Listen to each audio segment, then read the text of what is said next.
What's up, y'all? Back again. I wanted to ask a question, like, you know, what's really going on with the world? Um, what exactly are we letting be taught to us and our kids? Um, I'm glad my son really, he doesn't get into stuff he don't need to get into. I need to get him out of gaming though, because he's really into games and watching things about Fortnite on YouTube.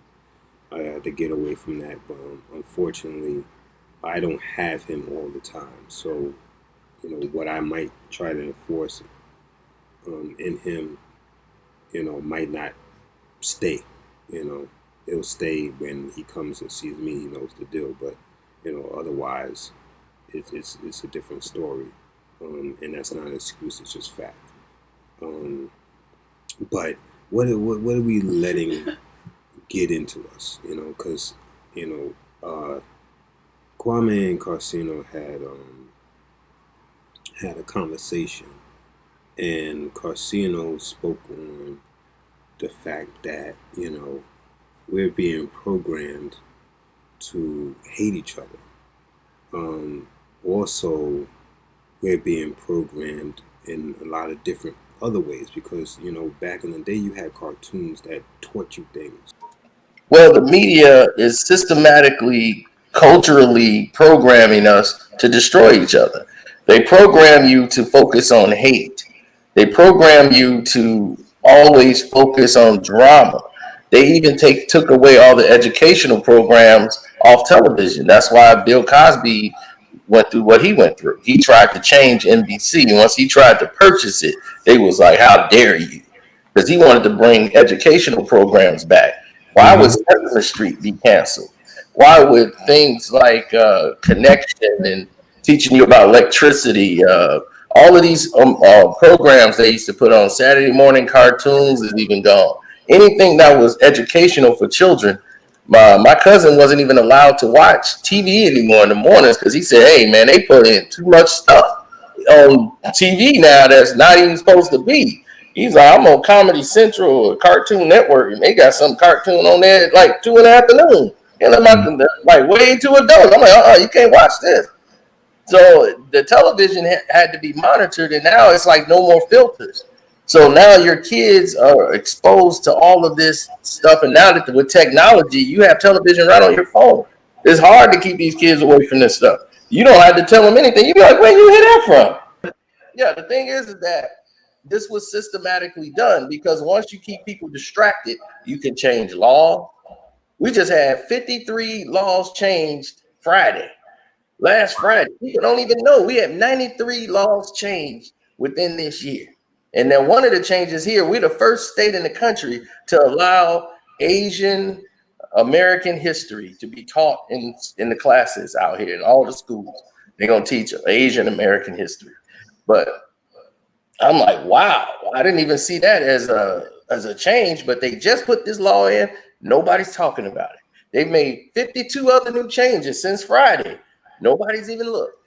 So now, this is why I try to tell people you have to, everybody focus on Trump, Biden. It's cool to focus on the president of the United States of America. But if you're not focused on what's happening right outside your door, it don't make a difference. You Yep. should know who your alderman is in your ward because Yep. that's important. If you don't know your alderman, I was able to get things done all the way here, all the way where my grandmother lived in the house, and I stayed in the city. We were able to get the street paved, everything because we paid attention and we said, "Look, these aldermen care about them jobs." Y'all Mhm. don't know that, but they do. The aldermen in Chicago, they get paid $120,000 a year. And they get 175,000 they get to pay out for 3 employees of theirs. And they got 75,000 in their expense account under Mm. the Title II for the Municipal Code of Chicago. So Mm. you have that at your exposal. So you think they want to lose all that money and get out of office? You got the power to vote them out. Y'all have to bond together as a community because once you can control the vote and say, "Hey, we're gonna vote you out of office," you think that guy want to lose that 120,000 a year? and he gets to give away that 175. See, now you affecting financial. That's where your power come in. You have somebody in there working for you, and you get things done. And the more people you unify and control the power of votes, that's why they fighting now for voting rights, because they're trying to change all of it now to lessen what your vote could mean.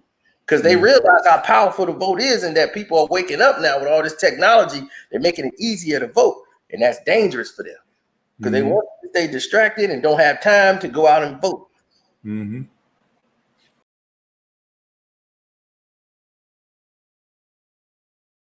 I think you're absolutely right. We're trained to focus on the distraction and focus on the presidential election and not our local elections.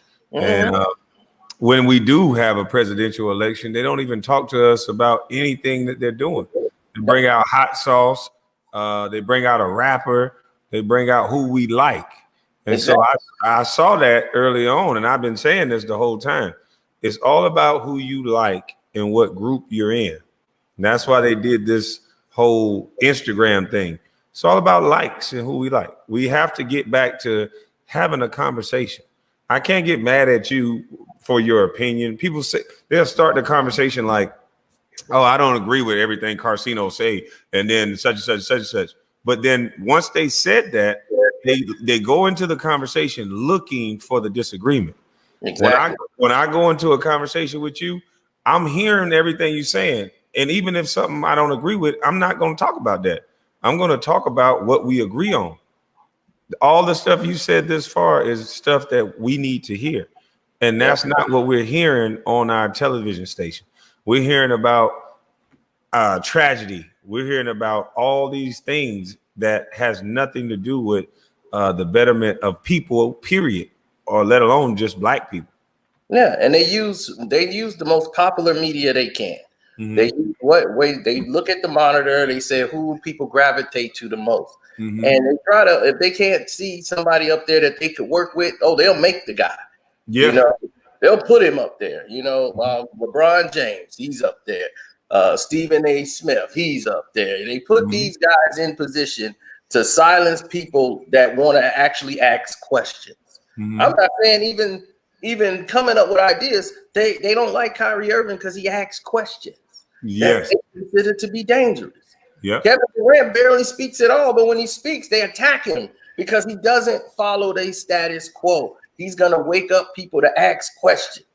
Kyrie his mind is thinking in a way that these are the questions they think. Because when he speak, I said, well, I don't see what a problem with anything he said. That's actually a good question. Right. What are your plans besides let's hold hands and put on shirts and take a knee? I know for LeBron, that's fine. But for everybody else, it don't make sense. And LeBron, they put out this whole narrative of LeBron finna become a billionaire. And I don't know where that started. It's floating everywhere. LeBron's finna be a billionaire. LeBron gonna be a billionaire by the end of the year. And I'm like, well, that's great for LeBron. But he's from Akron. He's from Akron, Ohio. Akron, Ohio, in February of 2020, right before from the whole COVID virus hit, they have led the state in evictions of African Americans. Everybody in that community, the highest eviction almost in the state. They're like almost the for African Americans, almost the highest in the country. Akron, Ohio. It was the highest in the whole state of Ohio, and that's where you're from. I'm like, that's your town. Isn't that where you built the school? But see, they put the school out there because it's just really his name. See, if he really was doing this school was a farce. He doesn't control none of the education that comes in there or what the kids are being taught. The state can change it. It's a state school. So the state controls it, which means the taxpayers, you, the poor, have to pay for the school. LeBron don't have to put another dime in the school. If he made it a charter, that means everybody donates and it's full donation at a charter school. So you can control the academics, curriculum, what they learn. Like Jalen Rose, shout out to him. His school, he has over 89% graduation rate. Shout out to Jalen Rose. Yeah, he had his first graduation class, I think about a year ago. I want to commend him for that because that was a remarkable achievement. And yeah, it's cool to have a school, but when you got pictures all on the wall of you, Dr. Martin Luther King, and Malcolm X all in one photo on the wall. You know, it's a bunch of, it's just narcissistic. Then he gonna wear the civil rights suits and the glasses on like he just came from a rally when they interviewed him at the school. I'm like, oh my God. I'm like, this dude here he's textbook propaganda. And whenever you look up propaganda, they should have that picture of him in that civil rights suit and them doggone sunglasses, them eyeglasses on that he never wore again, sitting over there trying to do interviews. Now, the thing about it is, I don't like the way he allows them to use him as a puppet. So my thing is, you should know you want to be the face so bad that you know what you're doing is fake. But when there's real issues going on in your city that you didn't even tweet about it, LeBron. You know it's happening. It's written in your paper everywhere. All the people that look like you, that grew up where you grew up in your neighborhood, are being evicted out of their area. They're gentrifying that area. It's obvious. It ain't about, oh, they just can't pay their bills. This was going on before COVID. It's the highest in the state of Ohio, and that's where you're from. I'm not saying it's LeBron's job to pay everybody bills. I'm saying you charities and all the things that you do, this is something that needs to be done in your community. Where are you, LeBron? Yeah. You know, you didn't even tweet about it. You didn't even put out a tweet to bring awareness to it. That's what I'm saying. Mav Carter, he there too. Ain't that your buddy and your sidekick, LeBron? He right there with you. Why he didn't say nothing about it? Rich Paul, whatever, he ain't say nothing about it. Your guy, your other friend that just holds your bags, he ain't say nothing about it. All y'all from Akron, right? So my thing is, if they're not saying anything about it and bringing awareness, why? That makes you think, can they say anything about it? But now they're teaching all kinds of other stuff, like, you know, LGBTQ stuff. And we already know that's a sensitive subject, and I touched on this before, but leave the kids alone. There's no reason why a man wearing a dress should show up on Sesame Street. There's no reason why a puppet that never was specified as a gender is now pansexual or gay or whatever. You know what I'm saying? There's no need for that. You know, some people take it as, you know, it's teaching the child acceptance at an early age and things like that. But it's not. Leave it alone. That's sexuality. No matter how much you want to sit there and peg it as something else, it's sexuality. Sexuality should stay in the bedroom. Kids don't need to be taught that. Plain and simple. If they want to sit there and choose that route later down the line, then fine. But I feel like you have more youth doing it because it's more of a fad now. It's not because they sit there and feel this way and they feel subjected to this way and they feel like, you know, I had it in me all this time and I want to come out. I don't feel like a lot of youth is that way. You know what I'm saying? Because I feel like it's this. If that was the case, then how is it that it's been around for decades and people have been out for decades or whatever, but yet now it's so the population of the LGBTQ is growing so much. How is that? Because now it's cool to come out. I don't think that's the only reason. But I didn't even come on here to really, you know, talk on that. I pretty much segued into that. But basically, I really want to talk about, because I've been touching on this Hassan Campbell thing. A lot of people have been touching on the Hassan Campbell thing. And you know, I really want to talk about, you know, the poison, because I've been talking about this a long time. And I even have friends who still try to, you know, go for a rap career, and they into that gangster stuff. You know, they grew up in the highlight that they sold drugs, they in gangs, they bloods. I mean, I said this plenty of times before, and I won't stray from my message, that I'm not into the gangster stuff. I never have been. I never have been. I think it's totally, it's ludicrous. It's stupid. There's no point to it. It's a dead end road or whatever. You know, maybe the only thing that may be beneficial out of it is getting money. Okay, fine, whatever. You know what I'm saying? But other than that, what exactly you glorify? And I know I touched on this on a couple um, videos, but I'm gonna touch on it again. That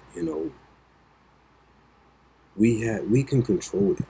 We can control that, and the way we can control that is by not sitting there supporting the music anymore. Because if it doesn't make money, now the rap moguls got to sit there and look for something else. Like what? It's like, and it's like they don't even look for real talent anymore. A lot of record companies don't even have A&Rs anymore. I know a lot of people don't even know about that. Some people don't even know what an A&R is. But many moguls, many record companies do not even have A&Rs anymore. They go for the same thing. And I saw a clip, and I'll let you watch it. And I saw a clip, and T-Pain was going off. He was going off. He was like, we have that already. You have a dozen people who are sitting there, doing the same thing. We have it already. Enough.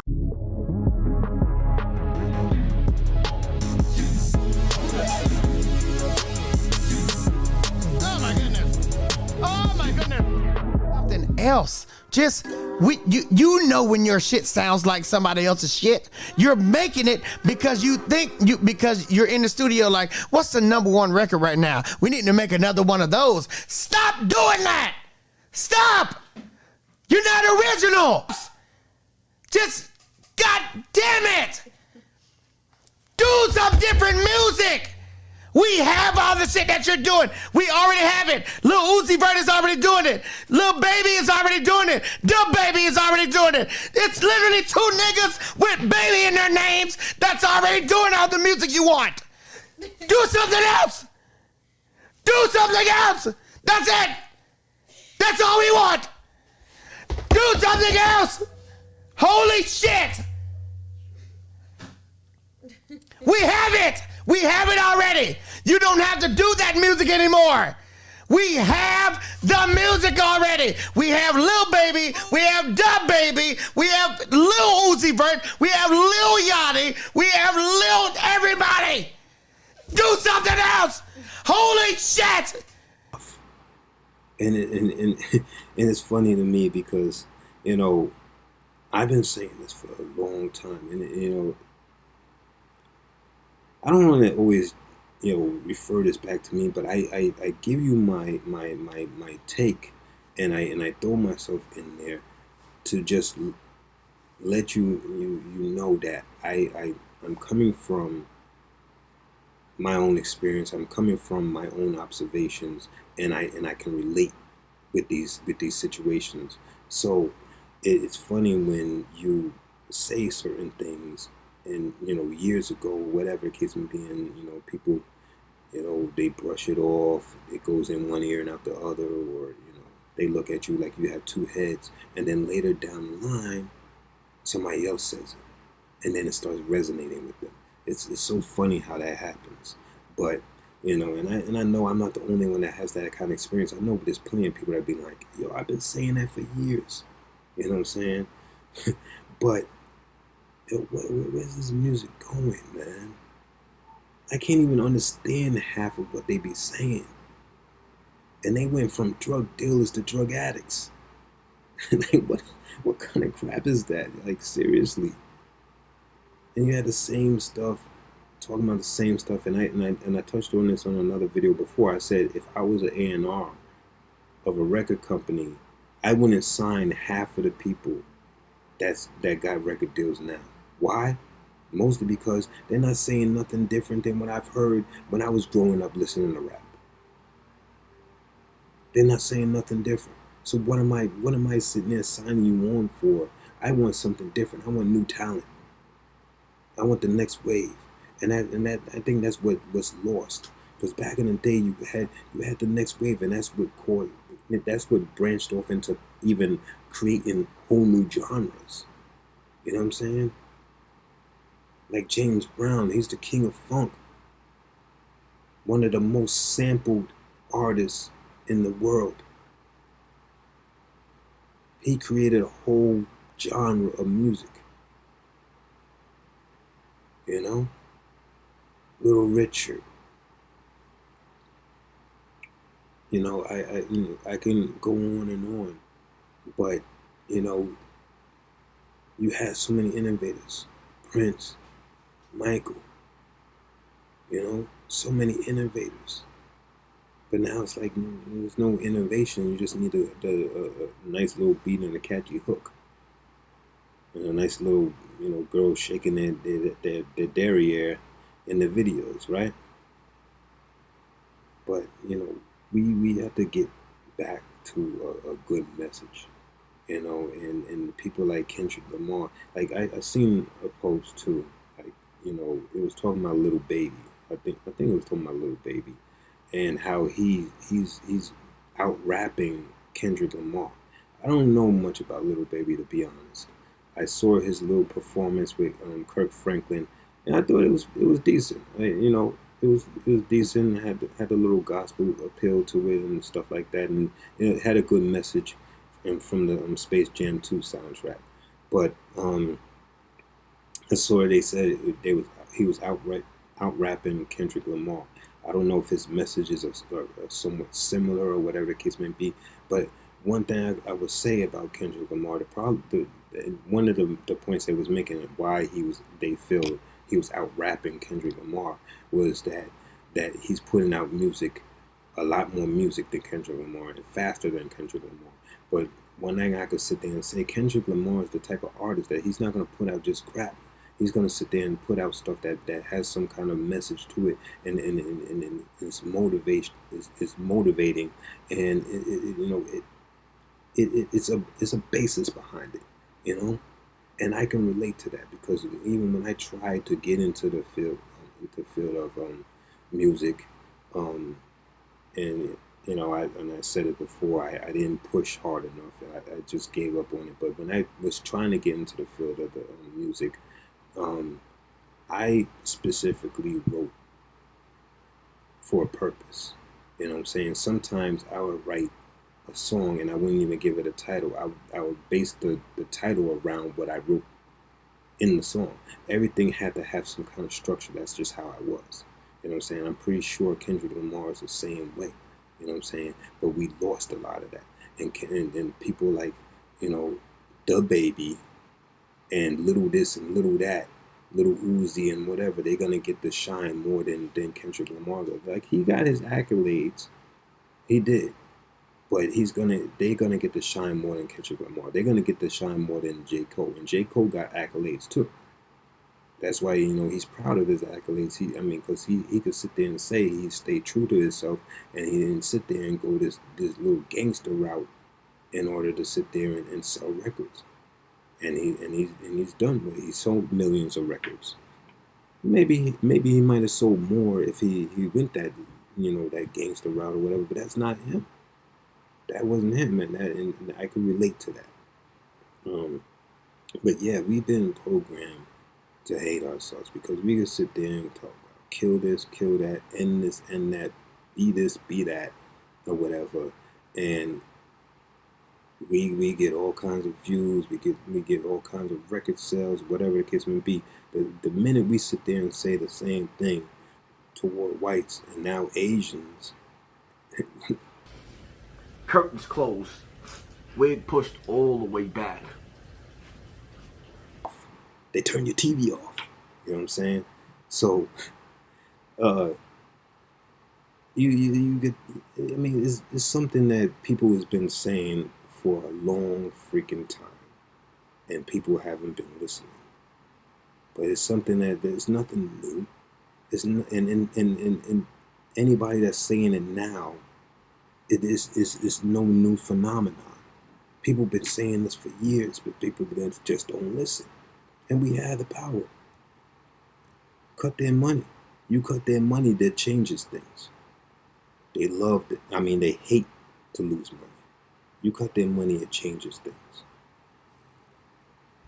Stop believing that we don't have power, You're too busy wanting to be entertained. And nothing wrong with being entertained because you want to sit there and get away from the L's of the world. Yeah, it's a hard world out here.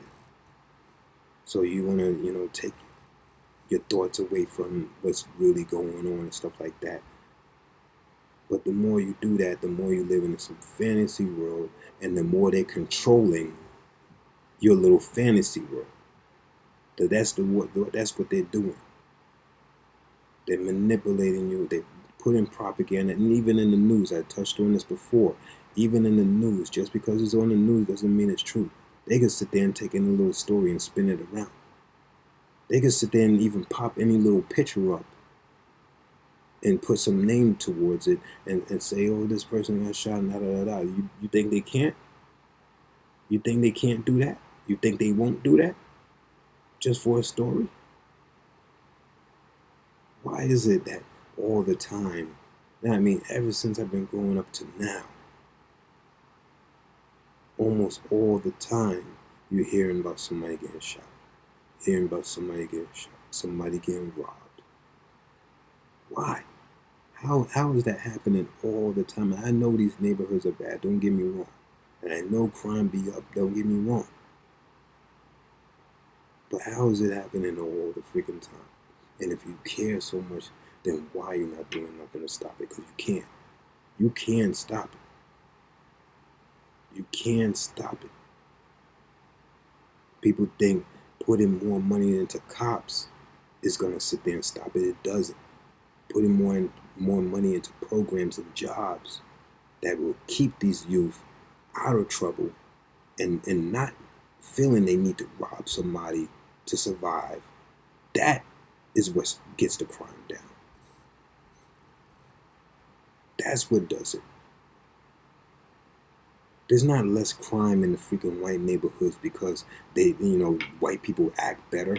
History shows us otherwise. History shows us they're the real savages. It ain't because white people act better. It's because they're in a better situation. There's no freaking black crime. There's black people kill people, black people. Latino kill Latino people. Mexican, they're Latino, but white people kill white people. Every race kills who in the closest proximity. It's proximity wars. It's not color wars. Their rates are just as high as us. But all you want to sit there and talk about is when we gonna stop killing us. They're not gonna respect us until we stop killing us. They're not gonna respect us anyway. Before we was sitting there killing each other, did they respect us? When we was peacefully marching, they was sicking dogs on us, wetting us with hoses, shooting us down. So don't give me that, oh, well, if you act a certain way, they're not going to sit there and bother you. Don't give me that. Not even the cops. I had my encounters with the cops. Not as bad as a lot of people, and thankfully, I didn't have an altercation and lose my life, obviously. You know what I'm saying? But I've had, when Giuliani was office, you know how many times I got stopped for stop and frisk? You know how many times? I'm just chilling, minding my own business. I don't even look like no big drug dealer or whatever. What? Because I wear a hat, I have a little, nice large shirt on, and whatever the case may be. I'm minding my business. And I got stopped so many freaking times. And they sit there and they say, oh, you know why we stopped you? Why?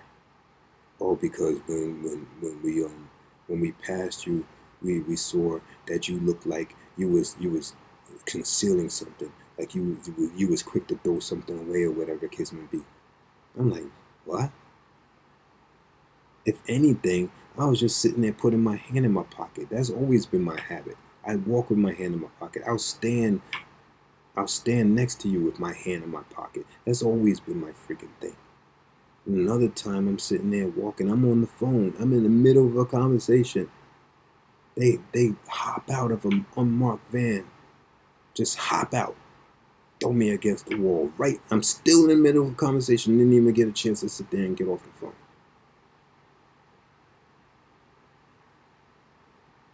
But I wasn't belligerent with them. They didn't find nothing on me. They just let me go. All right, have a good day.